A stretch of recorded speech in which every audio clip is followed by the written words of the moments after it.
Thank you so much for joining us today, everyone, and welcome. My name is Amanda Coventry Barrage, and I am DWDC's Program Coordinator. Today, I'm joined by my colleague, Kelsey Goforth. Before we begin, I want to acknowledge that while we are meeting virtually, the land that Dying with Dignity Canada is on is the traditional territory of many nations, including the Mississaugas of the Credit, the Anishinaabe, the Chippewa, the Haudenosaunee, and the Wendat peoples, and is now home to many diverse First Nations, Indigenous, Inuit, Métis peoples. We also acknowledge that Toronto is covered by Treaty 13 with the Mississaugas of the Credit, and so we invite and encourage that you do your own research regarding the various treaties, in particular the land in which you're on while meeting with us today. So I am so thrilled to welcome you to another one of our webinars today. Through each webinar, we aim to provide you with information and key takeaways, as well as create a space for conversation on end-of-life topics alongside the professionals that know it best. So before I welcome today's speakers, I'd like to go over a few housekeeping items. So everyone on the call today is muted. However, there will be opportunities to submit your questions. To do so, please type your questions into the question bar on the Zoom side panel, and we will read it out for you at the end. Please try to keep your questions as concise and clear as possible. Thank you. And while we're going to try to get to as many audience questions as possible, unfortunately, we may not get to everyone. So if you have any outstanding questions or questions that are quite personal in nature, please email us at support@dyingwithdignity.ca. That's support@dyingwithdignity.ca, and we will follow up with you in person. This session will be recorded, so there's no need to take notes if you don't want to. And finally, there will also be a post-webinar survey that will pop up on your screen after the webinar and will give you the opportunity to share your feedback. All right, and now to introduce our wonderful speakers. So thank you both so much for joining us today. First, we have Dawn Hunter. Dawn is a registered social worker, psychotherapist, as well as child and youth counselor with close to 50 years of experience. His work in the mental health field includes practice in hospital, community clinic, and private settings, as well as previous tenure as a professor in a number of post-secondary colleges. And since retiring from the Hospital for Sick Children in 2022, Dawn now maintains a private small practice. He now devotes more time to his family and writing, and he's also a wonderful volunteer of ours for Dying with Dignity Canada. So welcome, Dawn. Thank you. Thank you. And for our second speaker, we have Karen Hendrickson. Karen is a licensed Willow end-of-life educator, grief and bereavement facilitator, as well as another wonderful active volunteer for Dying with Dignity Canada. With over 35 years of experience in human resources, Karen has amassed considerable experience in emotional intelligence, public speaking, training, and facilitation of large and small groups. Her previous expertise, combined with her current work as an end-of-life educator, has allowed her to become well-versed in the human dynamic and what it takes to support others through change, challenges, and difficult times. Karen's work also extends to other volunteer organizations. She currently serves as a board member for the Threshold Choir International, as well as serves as a peer support facilitator for Bridge C14. All right, thank you both again so much to our speakers for joining us today. I'm going to pass the floor over to Kelsey now to get us started with the interview. Thank you so much, Amanda, for introducing our speakers and getting us started today. And thanks to Dawn and Karen for being here. So we'll get started with some introduction questions. And one thing that our attendees know from the content of the invite that went out for today is that we're trying to talk about conversations about death. And one way we tried to create a space for those conversations about death is through the Death Dialogues program here at Dying with Dignity Canada that you're both members of, part of. So can we get started by just telling our audience a little bit about what Death Dialogues is? And maybe Karen, you can get us started with that. Sure.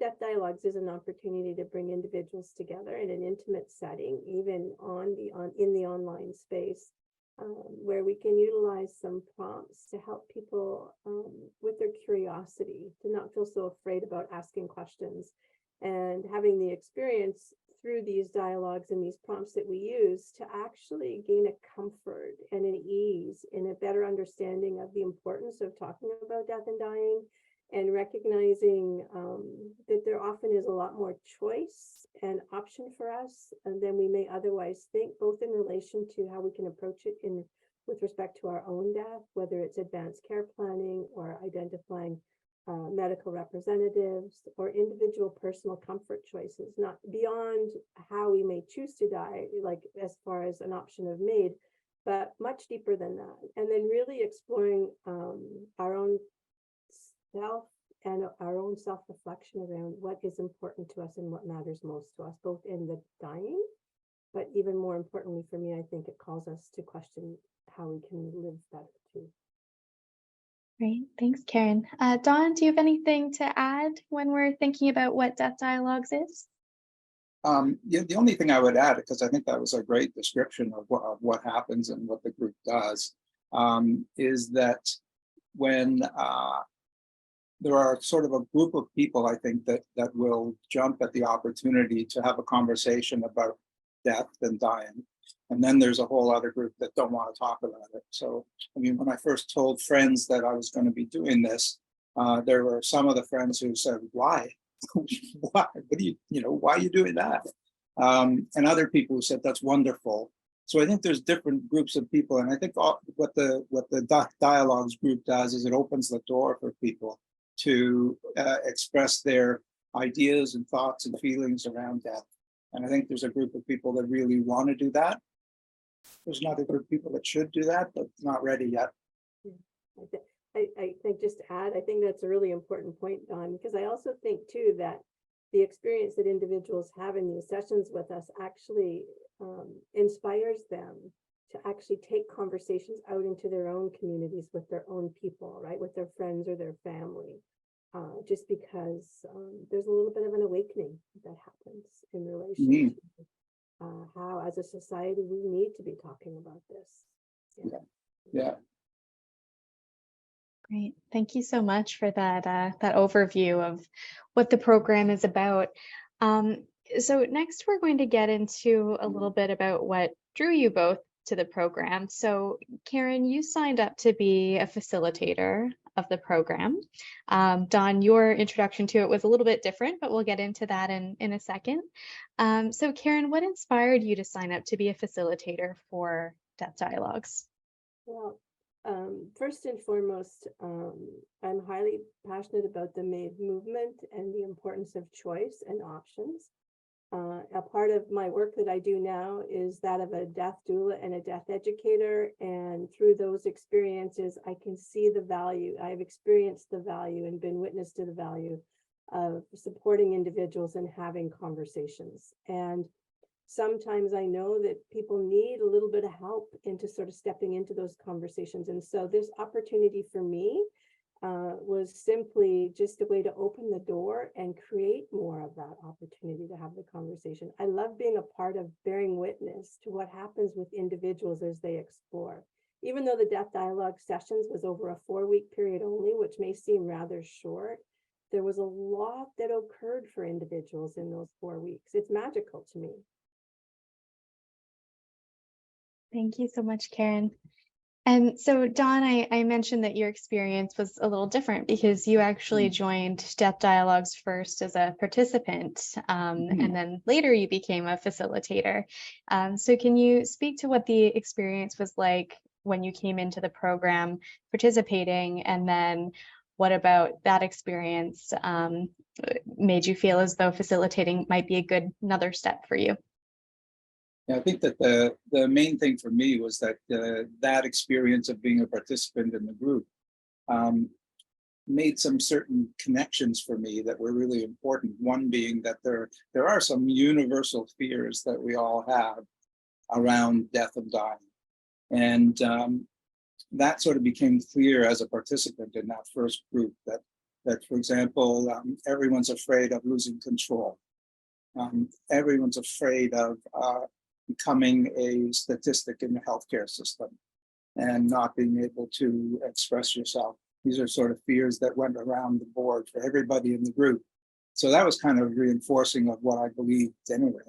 But the other thing is that when you open the door and open the conversation up to people, and people start to share their perspectives, they're able to connect with each other. I think that's one of the more important things that comes out of this group, is that there's connections made between the participants in the group that last beyond the group.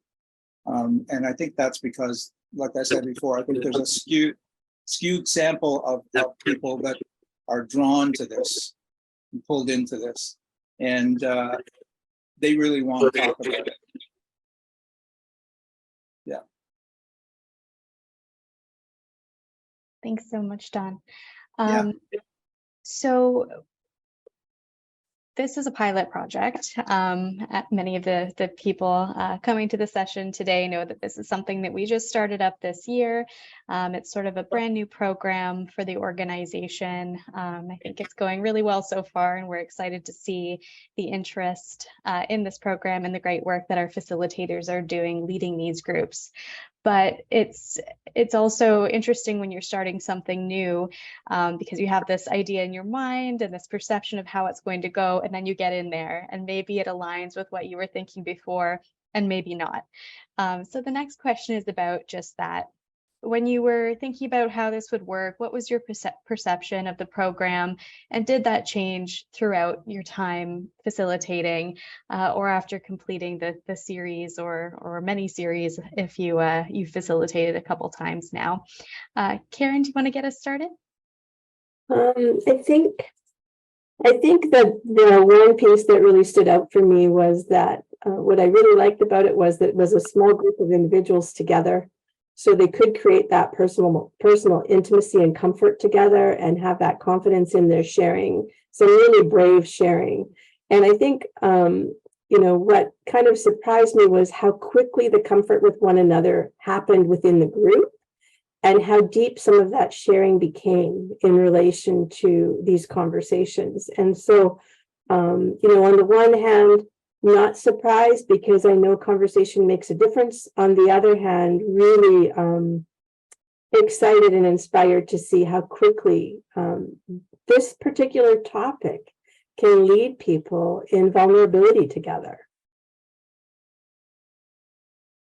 Yeah, no, I agree 100% with what Karen's saying, and I think that the group that I was a participant in, once they started to share, it, like you said, it quickly became easier for them to share, and they shared more, and they shared more in-depth things.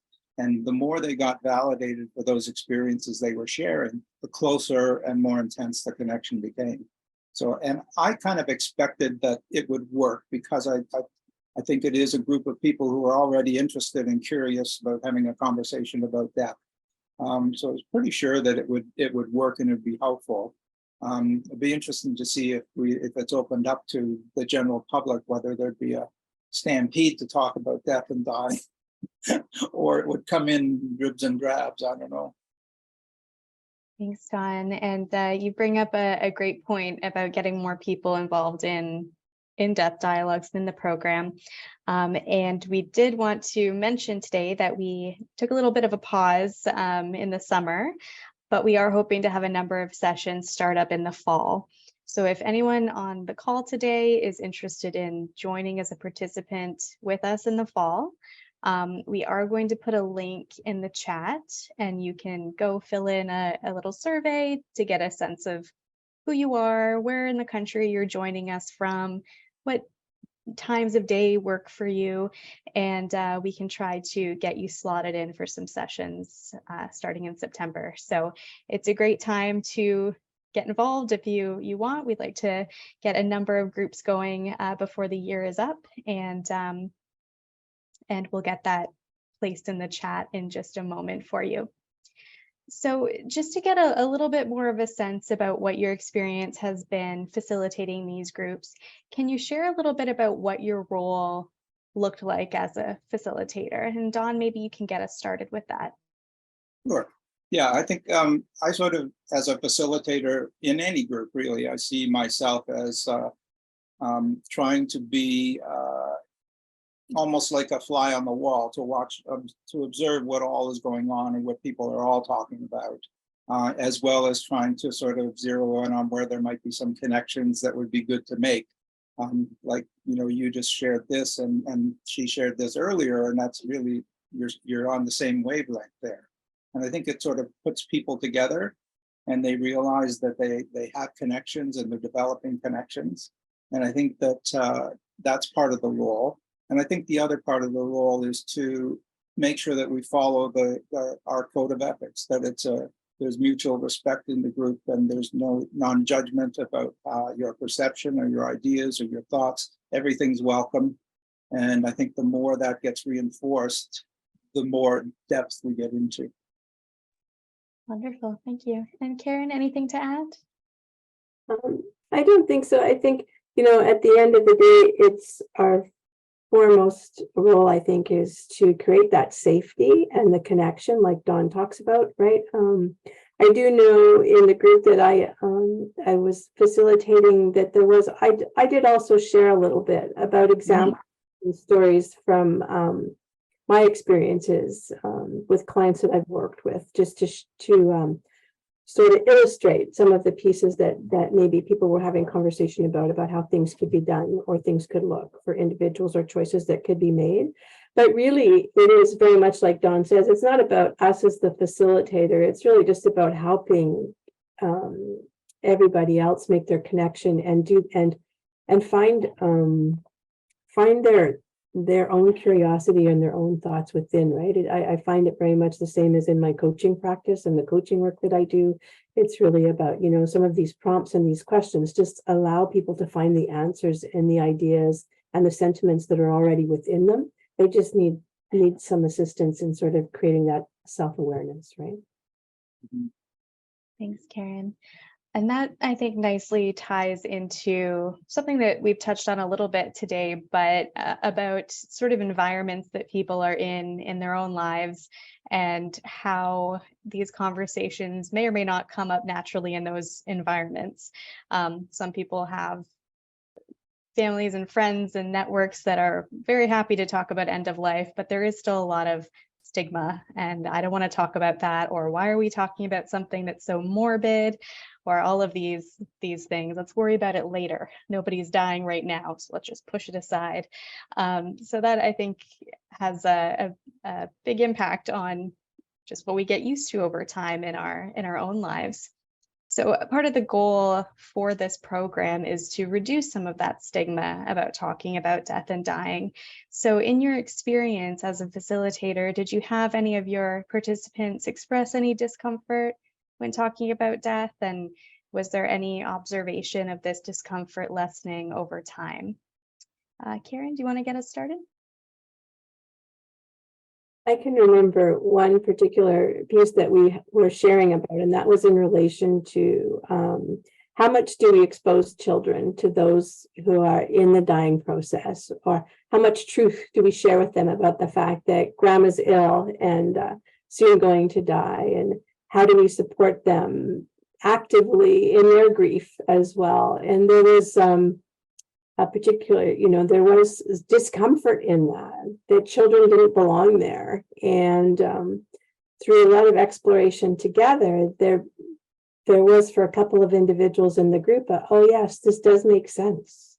This does make sense. My personal belief is children are our best teachers in relation to some of this discomfort that we have, and how to just naturally even flow with it. And but through the dialogue and the conversations, it was like, oh, this does make sense. Yeah, that makes sense to me now.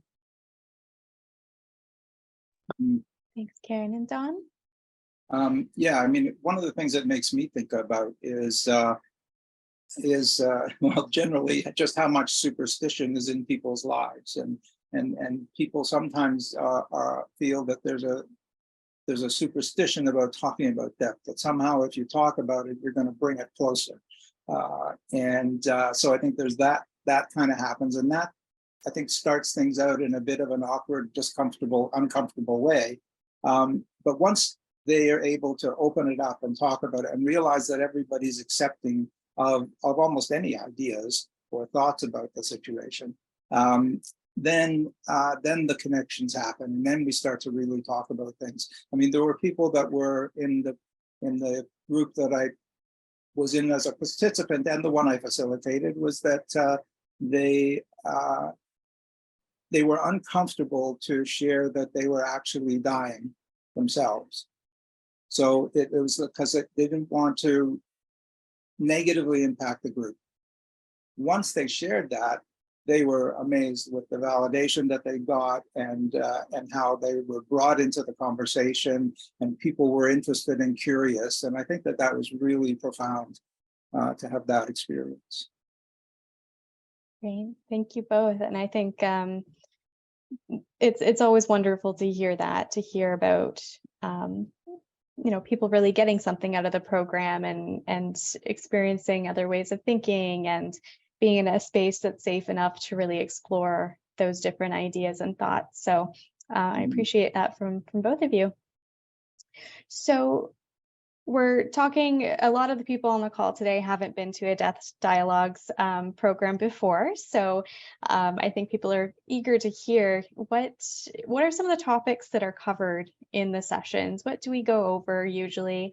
And is there any specific topic that stood out to you when you were talking about it with your group, or any one topic that led to an especially important discussion? Karen? One of the pieces that we explored a little bit was our historical relationship with death, right? So our prior lived experiences, and how those inform our beliefs and our, in most cases, discomfort if we haven't really deeply stepped into it. And so that certainly was one area.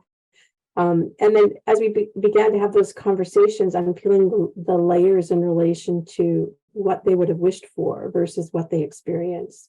And I think that conversation is always powerful from the basis of it allows individuals to then recognize that this is my lived experience, but I can have some control, and I can have some choice over how I choose to handle death, whether it be my person's or my own in the future, and I can do things differently. And it's okay to explore that, and it helps to alleviate fear. Yeah, no, I agree. I mean, the fact is that as people, as human beings, we all have a relationship with death from the time we're born. We probably don't remember earliest ones, but over time and experience, we all sort of develop a relationship. We're all impacted in some way by it.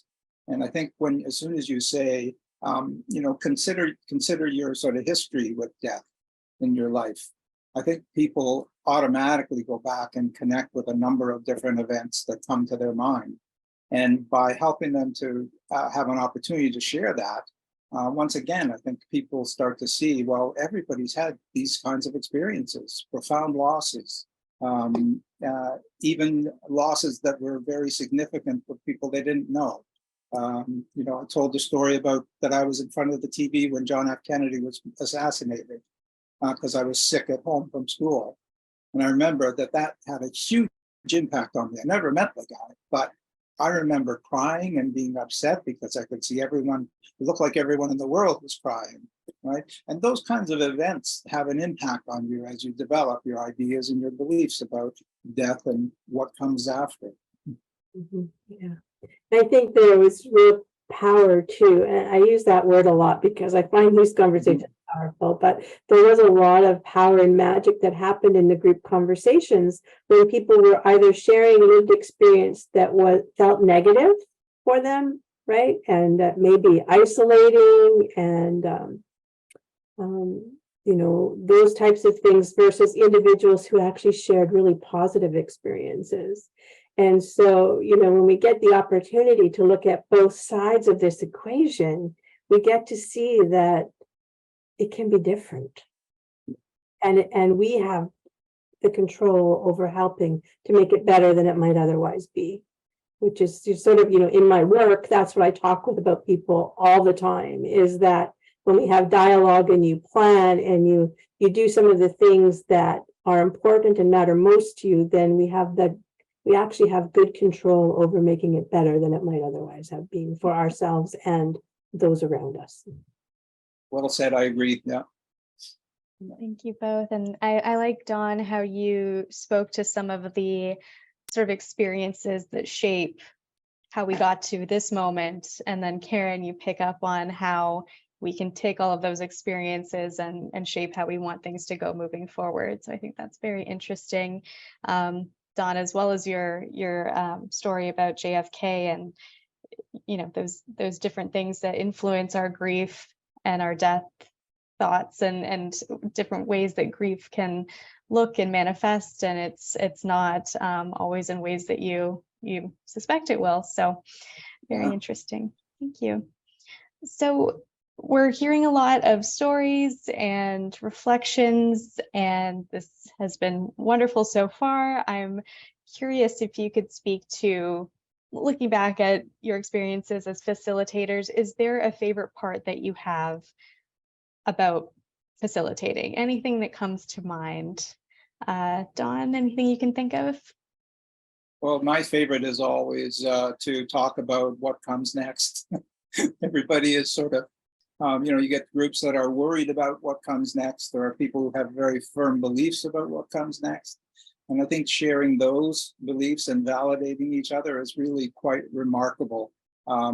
Even just being able to see people's faces when the things are talked about.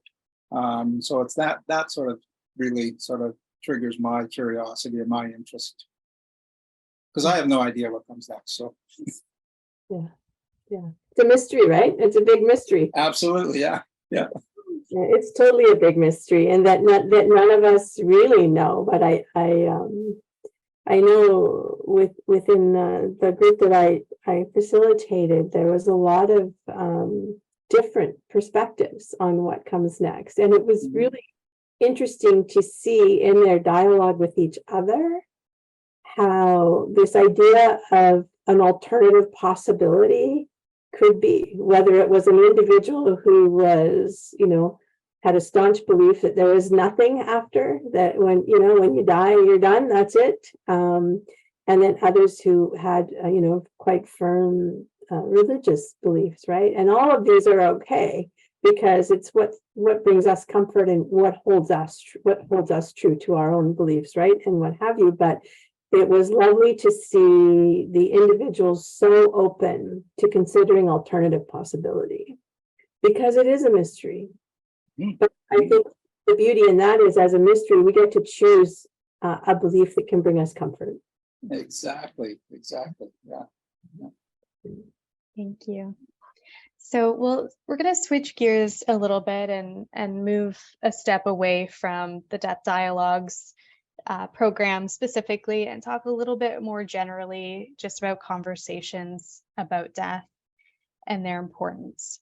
So in your view, why is it important that we talk about death, whether it's in a group like Death Dialogues, with our families, just with ourselves, having those considerations? Why is this an important thing that we should be doing more of? Karen?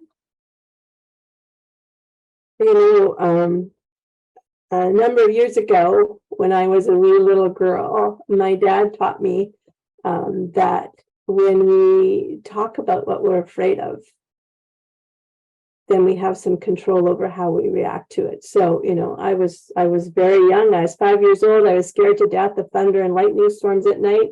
And my dad would hold me up at the window, and we would watch the light and listen to the thunder. And he would explain to me what was going on, so I didn't have to be so afraid. I believe these conversations help us to alleviate fear, right? Help us to recognize that your fear is also my fear, and that your grief is also my grief. And that when we get clear in relation to acknowledging that we own both of those, grief and fear, grief doesn't come after our person dies or we die. It comes in the whole process of illness and deterioration of body and mind, and being witness to that as a caregiver or a loved one. It's really about, when we talk about it, then we are together in it. When we don't talk about it, we're alone, and it's isolating, and it's harder to navigate. It's always going to be hard to navigate, because this is our people and our emotions and our love, right? It's always going to be hard. But when we can talk about it together, it's not so isolating, and it's just a little bit easier. And we can plan and prepare. Yeah, I agree that I think that's so important, and I think the idea that that everybody being human struggles with their own mortality. Some people sort of deny that struggle and don't attend to it till many years later. But we all are engaged in that struggle. We all have to face our own mortality.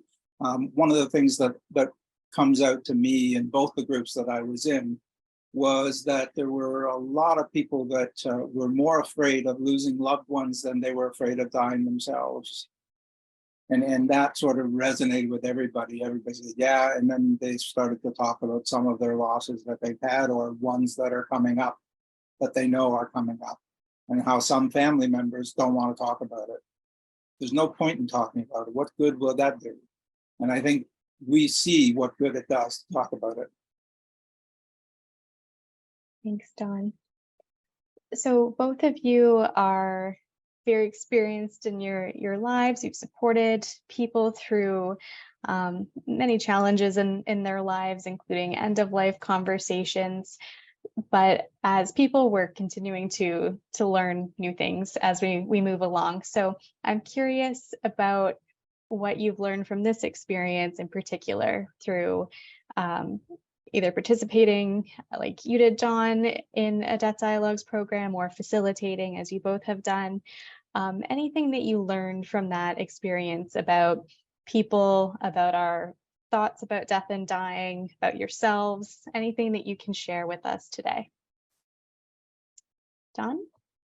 Well, I think that a couple of things stand out for me is that I always worry.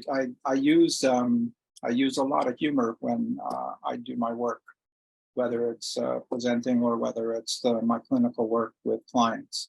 And sometimes I worry that it doesn't come off the way it's supposed to come off. So by sort of opening that up for conversation in the group, I get feedback that it is important, but that there are things that you ought not joke about, that there are things that need to be talked about seriously, that's part of the process too.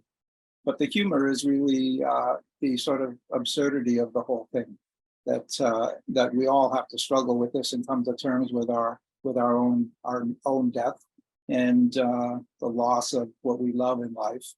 But I think that one of the things that stands out for me that I learned was during the course of my group facilitation, I heard a story about a Paralympic athlete who had a neurodegenerative disease. I'm not going to get all the points exact, but she had a neurodegenerative disease and she was granted MAID in 2006.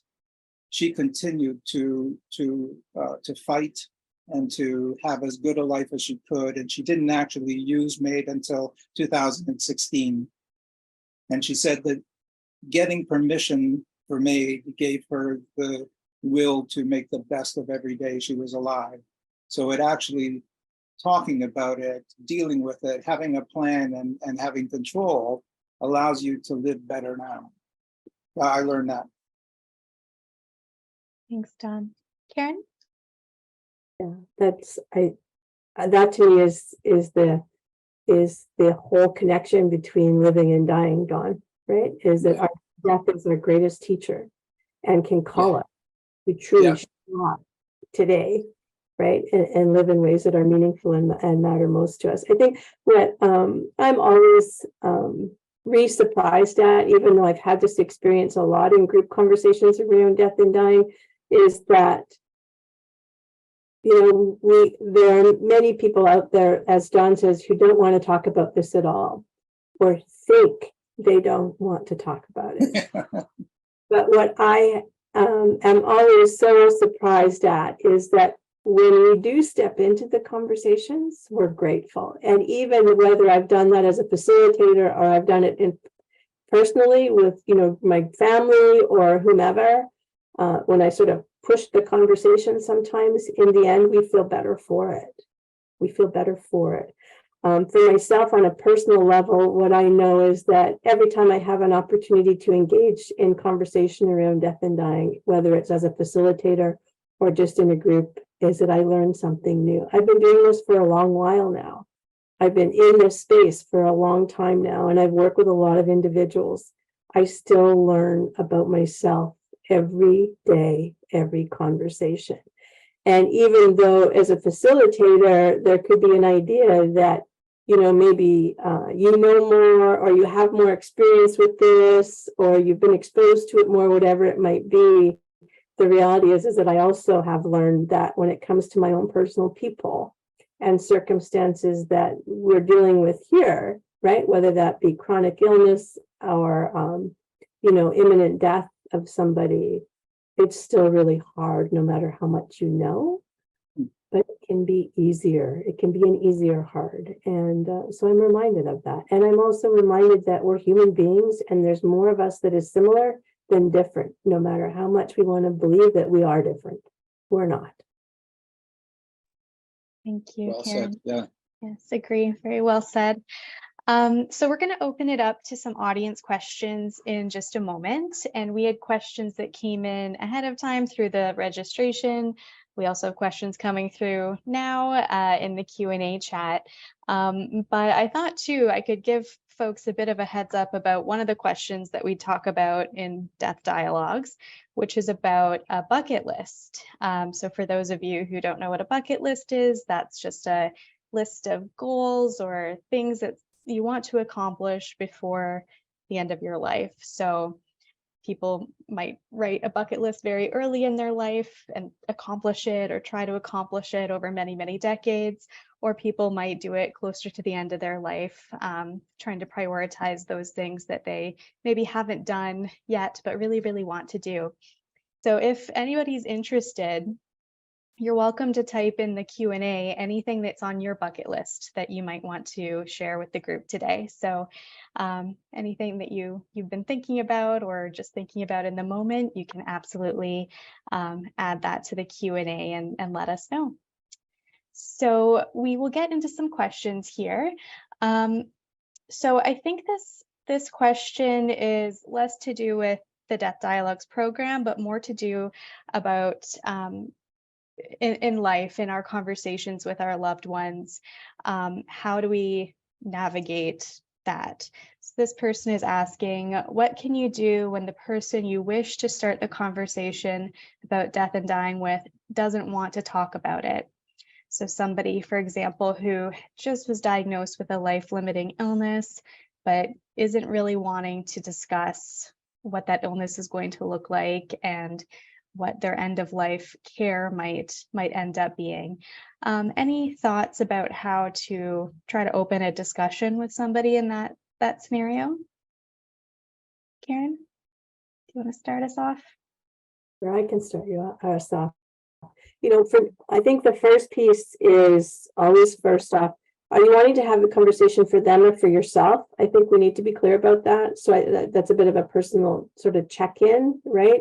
And then, what's sometimes the easiest way to start is to simply say, I know this is really hard for you right now, and it's really uncomfortable for you to want to talk about it. When you're ready, I would love to talk to you about this, a sort of expectation and what can go on from here, because I really care about you and love you, and I want to make sure I support you in ways that are meaningful for you. And if we have these conversations, it will help me to do that for you.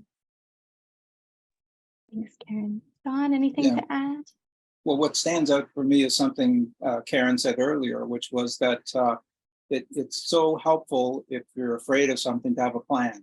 And one of the things that we know is that that anxiety and fear are actually limited when you do have a plan for what it is you're afraid of.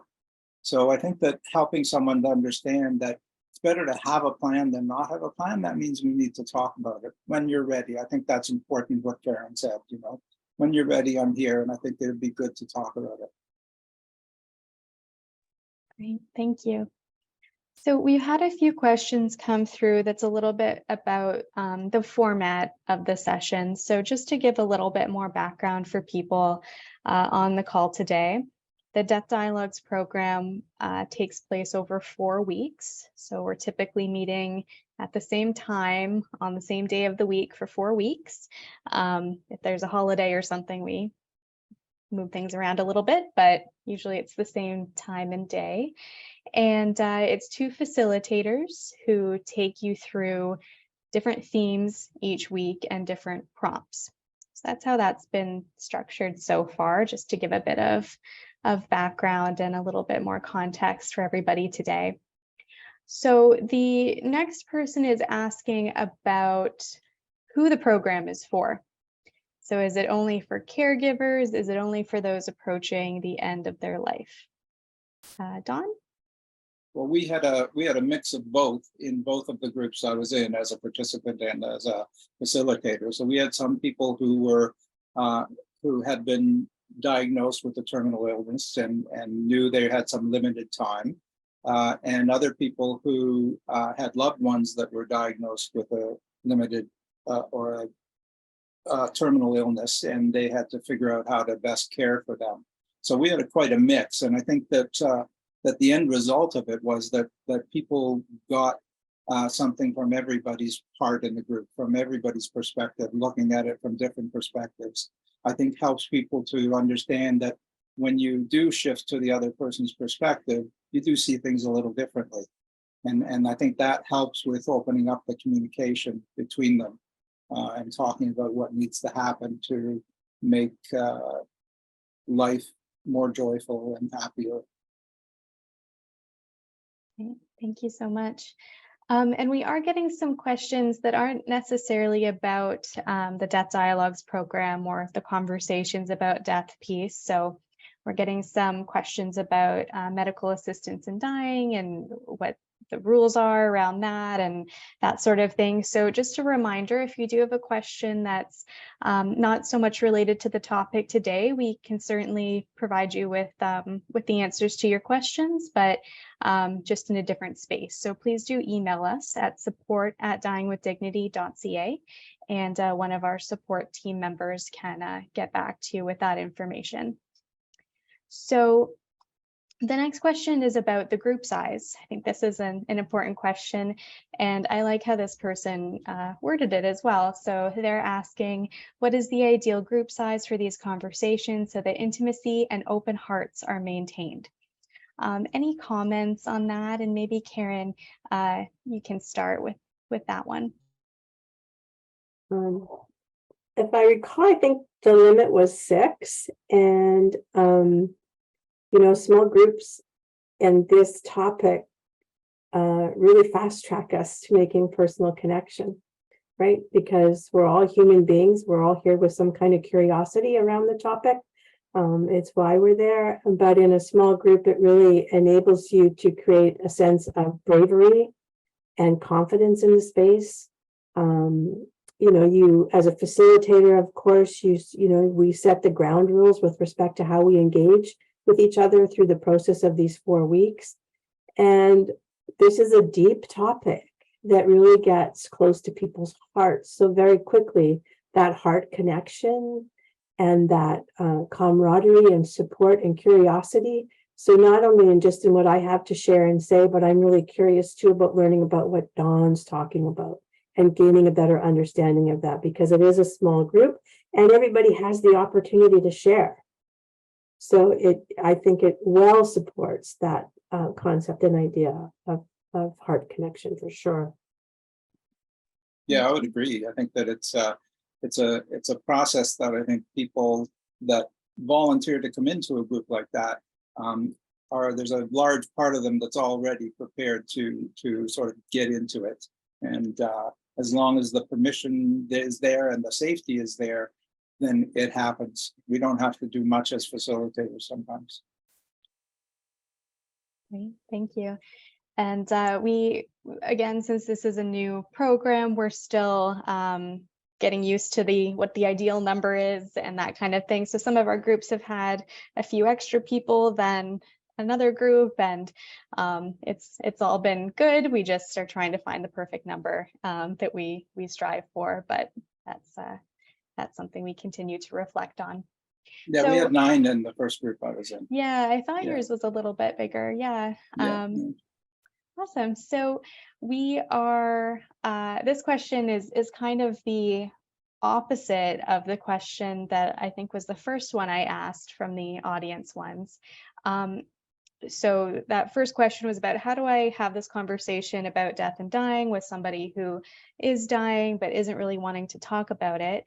But this question is, how do I recognize with my friends, my family, people in my circle, when somebody seems to be wanting to have a conversation but isn't outright saying, let's talk about death and dying today. So are there anything that you can look for, any invitations that a person might put out there that is saying, I'd like to talk about my values about end of life or my wishes, anything like that that you can think of? Dawn, do you want to get us started?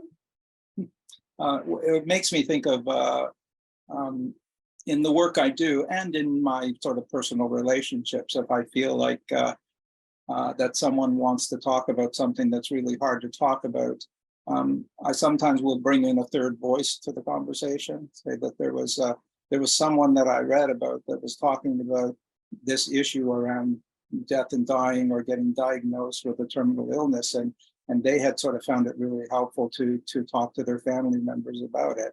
Is that something you want to do? So you should bring in an example so that they don't feel like they're all alone with it. There are other people that struggle with this. And if you sort of take the step in talking about it, even though you don't want to, it will be beneficial in the end. Thank you. Karen? I agree with Dawn from the basis of bringing in that sort of third party or third person example or experiences that I've had where it's been beneficial, where I can say, what I've seen is maybe this is helpful for you. I think oftentimes we do, it's having the awareness of what those signals are, right? So, Dawn, as an example, could be well more familiar with those signals than, say, someone who's not necessarily in this kind of space on the regular, right? From the death caring dialogue space. But I think it's really, when someone starts to talk about the fact that they haven't got much time left, or they, plant these little bit of seeds about things, right? About that imply they're not going to be around for long, or you're not going to be around for long, or whatever the case may be, right? It's recognizing that is a call for conversation. Yeah. And being brave enough ourselves sometimes, right? Mm-hmm. To say, I hear you saying this quite a bit, right? Do you want to talk about that with some depth, right? Let's talk about that. I'm curious about what's really going on for you there. I'm curious, right? Curiosity is a great way to create some safety for people to start to share sometimes. Curious isn't, I want to hear because I want to judge. Curious is, I'm curious, right? It leaves a different kind of connotation sometimes. Yeah, I agree. Curious is an invitation, not a sort of a statement of judgment of any kind. You're just interested in knowing. Yeah. I like that. Thank you. So I just want to clarify a little bit about who participants are in Death Dialogue sessions. So we certainly have had people join us who have had a diagnosis of an illness that might end their life sooner than otherwise. People who might be of an advanced age, or caregivers of people who are going through some health issues. But I just want to stress that that's not a requirement for this group. So you can be 20 years old, perfectly healthy, and ready to talk about death and dying, and that is awesome. And we'd love to hear from you. The folks who have participated so far have been a little older in age, but everybody is welcome to join. Anybody 18 and older. So no limits on that. I think the best way to talk about that is to say that Death Dialogues is for human beings. Yep, absolutely. Yeah. That's right. Yeah. Perfect. Thanks, Karen. So this person asked a question about legacy projects and legacy is one of the major themes that we do talk about in one of the sessions of Death Dialogue. So this person's wondering how that ties into both the person who may be dying soon and their end of life experience, as well as the person, the people who are grieving that person after they're gone. Any comments on legacy projects from either of you? Karen, do you want to get us started? Sure. I do a fair bit of legacy work with clients, and legacy, first off, can look like many, many things, right? First off, I believe that when we are open in our vulnerability, whether we are a caregiver or a loved one of somebody who's dying, actively dying, or it is us ourselves with terminal illness, when we allow ourselves to make the emotional connection together, we actually come together to create sacred memory, which is a part of legacy, right? Because then it becomes an experience of connection, memory, gratitude, validation, honoring of the person who's dying and the relationships that we've had with them. And it creates sad memories still, yes, but it becomes sacred versus something that is fraught with anger or fear and regret. So inevitably, if we take that journey with our person and there's, we are holding back, we aren't coming from a place of love and honoring and respecting one another in the process, what happens is there will always be regret on the other side, and regret makes grief way tougher. Right? So that's part of legacy in and of itself. I do legacy work helping individuals to write. Legacy can be as simple as writing letters to people that matter to you, or making recordings. For some people, it can be big. Financial type legacy is often what people think about, right? Where am I leaving my money? Who am I donating to, or what have you? But it can be big or it can be small. It really is personal. And your people, if you are the one with the illness, you can ask your people, if you have people, you can ask your people to help you to create that legacy, whatever it might be. And so, I did some work with a young woman whose mom died of cancer, and through the process of her illness, her mom was a big quilter, and her sisters would quilt with her. And over the course of time, mom couldn't quilt anymore, but mom had this desire to ensure that every grandchild had a quilt. And so they finished that legacy for her because she couldn't finish it herself, right? It can look so many ways, so many ways. And yeah. That's great. Yeah, I think that's really important to understand that a legacy can be anything that helps a survivor to move through their grief and to honor the memory of the person that died. And a person who's dying can have an impact on what other people are going to do in terms of remembering them. So I had a father who, he and his daughter used to try and climb a mountain in Mexico, and she unfortunately died, and they never actually got to the top of it. So the legacy was he was going to get to the top and put something there to identify her, and he did that. So that was the legacy. But I mean, look at the legacy of Terry Fox and the runs, and it's really it doesn't matter what it is. It might be as simple as painting a rock. It doesn't matter what it is, but you're doing something for someone that has died, and you want to honor their memory in some way. Capturing stories, right? Like capturing. Yeah. And repeating those stories, So David Eagleman says, we have 3 deaths. The first is our physical death, the second is our burial, and the third is when people no longer mention our name. Yeah. It was great legacy just in story. I remember great grandma, blah, blah, blah, whatever that is for you, right? Yeah. Yeah. Thank you so much. And yeah, just for the audience members, some of this is what's discussed in the session. So as mentioned earlier, if this is something that appeals to you, if thinking about legacy, thinking about conversations, reflecting a bit on past experiences and beliefs and that sort of thing resonates with you, do click the link that Amanda put in our chat, and we'd love to see you at a session this fall. So the next question, we'll just have a couple more before we sign off for today. But the next question is about, despite hearing what we're hearing today, and I think we're those who are coming today and maybe weren't aware that having conversations about death and dying is very beneficial and helps people to really understand what's important to them and how they want to live their lives and what they want the end of it to look like. All of that sounds great, and it does seem like something that people should participate in.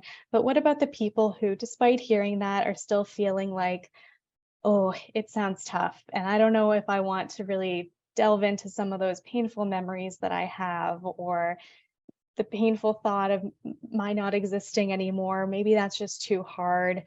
Anything you can share with people who are maybe in that place where in theory it all sounds amazing and they want to do it, but something is making them feel like, will this be too difficult for me emotionally?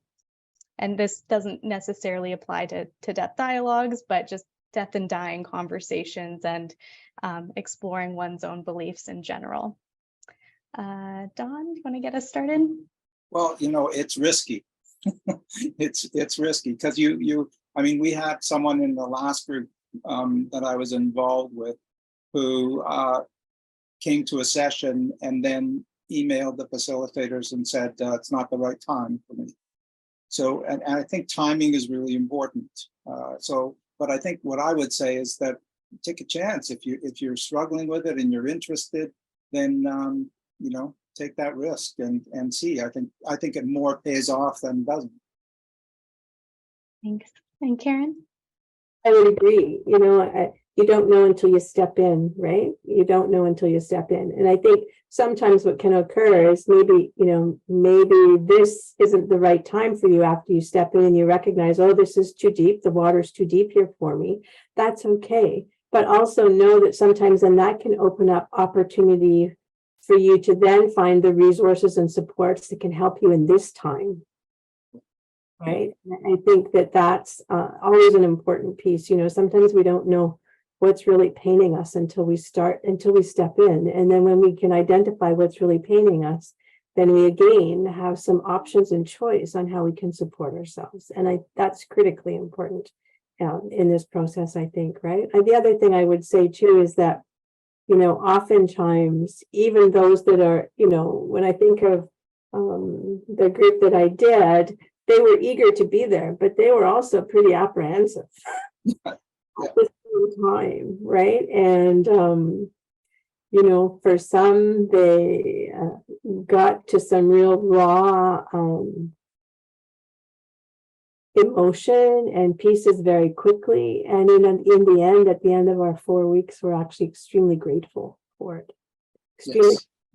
Because, when we step into the pain, it creates opportunity for us to move ahead, and it creates opportunity for us to have choice and some control. We can't stop what happened to us, but we can embrace choice in how we navigate for our well-being in the future.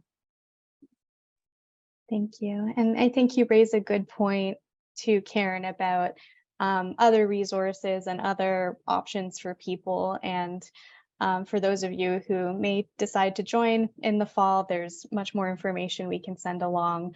But one important thing is that the group isn't meant to be a bereavement or grief support group. We do, of course, talk about deaths that we've experienced and grief that we are experiencing and will continue to experience throughout our lives. But for those who are looking for something that's more specific, we would refer to other groups that are doing that wonderful work too. So just some additional information there. So we're getting some questions about the Death Dialogues program and death cafes and any similarities or differences. And my understanding is, we'll both talk about death, of course, but my understanding is that death cafes don't have specific prompts or questions or themes, and it's a lot more just kind of open-ended, whereas with the Death Dialogues plug, there's sort of specifics that we go over each week in a specific order, and then the conversation might flow in various different ways, but we do have themes that we stick to. Karen or Dawn, any comments on that? Does that seem sort of aligned with your understanding and experience? Yeah, absolutely. I mean, the themes, I think, allow people to think about things between sessions. So you know what the theme is for the next session. You know what some of the questions are that we're thinking about. So they get some time to think about it, maybe talk to someone else about it before they come into the group. So I think it prepares them for having those in-depth conversations. I think also too, an important element of difference, if you will, and they both serve very important purposes, but Death Cafe is an event that gets held and anybody shows up at any time, right? What I think some of the beauty in the Death Dialogue structure is that you are with the same group of people over the 4 weeks, and that builds comfort, trust, courage, and vulnerability, which helps us to move forward, right? So the Death Cafe is not structured in that way. And I think that that's an important piece, depending on what people are looking for. Death Cafes are great if you just want to get out there and be connecting with individuals and having conversation that takes all kinds of different ways of exploring. But there's a little bit of more, I'm going to say, intentional work through the Death Dialogues process. Yeah. Thank you. So before we wrap up for today, I'm wondering if each of you could share with the group today one takeaway, any one thing if it's all that people remember from today's session and what we've discussed, one thing to keep in mind about conversations about death, the program, Death Dialogues, anything that people should remember as they leave Zoom today and continue on with their day and their week. Anything that you'd like people to remember? Whoever has one first can get us started. I would say, go ahead, Karen. Sorry, Dawn. I would say that first off, death is universal because we will all die and we will all have people who we care about who die. But death is also extremely personal, and there really is no right or wrong in the process. So there's no right or wrong in relation to your level of curiosity, the questions or the things that you are curious about and what you want to know more about. There is no right or wrong in relation to what feels right for you in relation to your values and your wishes and your personal beliefs. There's no right or wrong in the experiences we've had in the past. And there's no right or wrong in relation to the choices we make for ourselves in the future, right? The catalyst to all of it is talking about it, having the dialogue better informs us in how we write the stories of our past or rewrite the stories of our past, but even more importantly, how we plan our futures in living and dying. Thanks, Karen. That was well said. And Dawn? Yes. Yeah, for me, I sort of, I think the idea of understanding the importance of being able to take different perspectives on the issue of death and dying. And that ability, if you can do that, you can actually shift into a perspective where we are really all involved in a number of different journeys in our lives. And one of them happens to be anticipatory grief. We're coming to the end of our life at some point, and we know that. So the question of, so what do we want to do between now and then? And I think that sort of anticipation that it's coming helps us to sort of be aware that we can focus on getting the most out of our life while we're still alive, because you don't know when your time is up, right? Sort of an ongoing existential crisis. Thanks so much, Dawn. We do have a couple notes from people joining us today. So this person says, this is such a great presentation, learning so much. So thank you for that kind note. And another person said, this program sounds like a great learning opportunity with key takeaways. Thank you so much to such wonderful speakers. And I certainly echo that. Thank you, Dawn and Karen, for being with us today and for all that you do as Dying with Dignity Canada volunteers. It's been great to have you with us this afternoon. It was a pleasure. Thank you. So before we sign off for this afternoon, that link is in the chat there, but if you haven't gotten a chance to get it and you do want to participate this fall, not to worry, we will be sending the link out again in the email that will go out to all of our participants today, as well as people who registered but couldn't make the session. And also, webinars like this one and all of our compassionate services are provided free of charge to Canadians navigating end of life, their loved ones, and their healthcare providers. To enable us to continue providing these services, please consider making a charitable donation, and we'll put the link in the chat as well if anybody would like to donate. We are taking a little bit of a break now from webinars until September, but we do have a full webinar program in the works for the fall. So please ensure that you're signed up for our newsletter for updates on our upcoming programming. And thank you all for joining us. I'll also remind you to do our post-webinar survey that will pop up on your screen after we wrap up for today.